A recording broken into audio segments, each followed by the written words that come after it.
Greetings, this is F. Stephen Costa, and I'm going to give you an introduction to James Holgate's read text extension.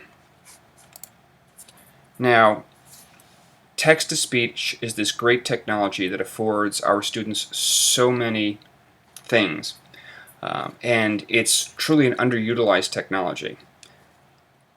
The software is built into most modern operating systems, but there are a few challenges to getting it to work properly with free and open source software.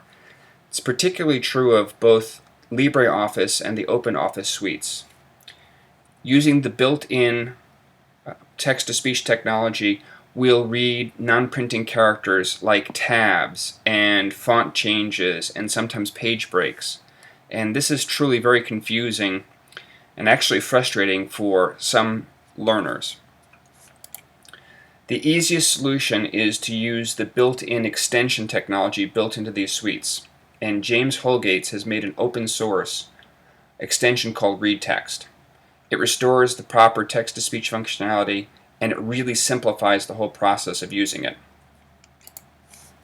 So this is a short video to show you how to install, configure, and make use of the ReadText. The instructions work for Mac, Windows, and Linux, as the configuration really does vary by platform. To start off, you need to download the ReadText extension, and you can get that at the following address. Now, there is a different ReadText extension if you're using LibreOffice than there is if you're using OpenOffice. Notice that the OpenOffice ReadText version always ends in an A because Apache makes OpenOffice. They're the distributor of OpenOffice. The process looks like this. To install the ReadText extension, double-click the extension. This will load LibreOffice or OpenOffice and open the extension manager. You'll get a legal warning about whether you want to install the extension or not. In this case, we do. You click OK. In a second, it will come up with the licensing agreement. You have to scroll all the way down the licensing agreement to get the accept button to be available. Click accept,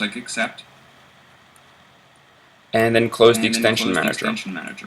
In order for you to have access to the ReadText extension, you have to quit LibreOffice or OpenOffice and then reopen it. The extension will then be available in the corner of the button bar.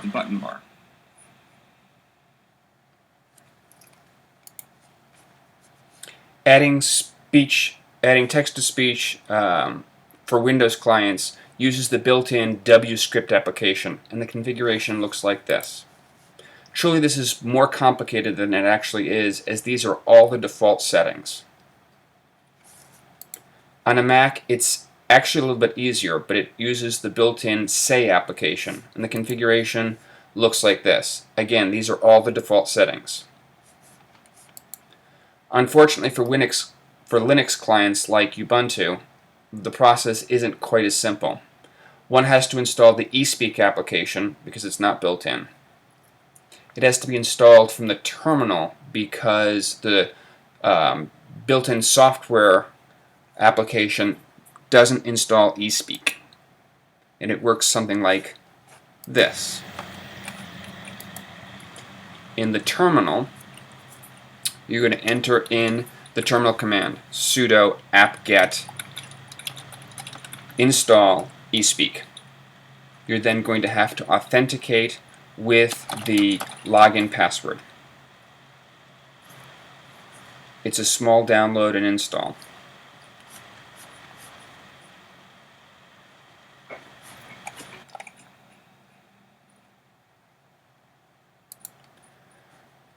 Unfortunately, you also have to install high-quality voices. Without doing so, the voices are very robotic and are actually problematic for younger children. They also should be installed using the command line in the terminal. And the command line is as follows.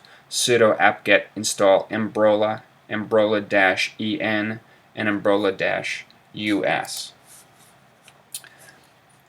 The configuration, the first time you run the read text, is more complicated and looks kind of like this. You want the external program to remain Python 3, but you need the command line to include the eSpeak. And then you have to choose which language. MB-EN is a British English. MB-US1 is an American male voice. MB-US2 is an American female voice. Above all the conventional and obvious benefits of text-to-speech, like allowing learners to hear their prose back so that they can proofread it, or having it pronounce complicated words that are above one's reading level but not necessarily one's comprehension level. This extension also truly simplifies the process.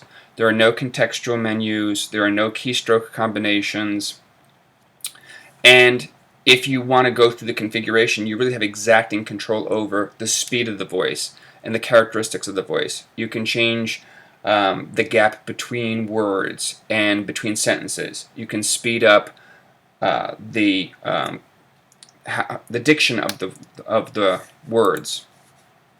But the real benefit is simplifying the process. It's as simple as selecting the text, pressing the speech bubble, and listening. Here's a sample. Selecting the text, hitting the speech bubble. This is a text sample.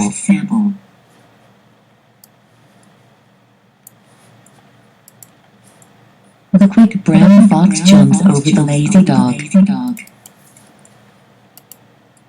Mary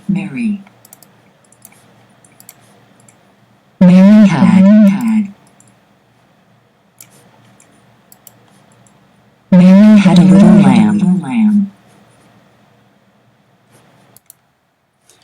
Thank you for watching this short introduction video.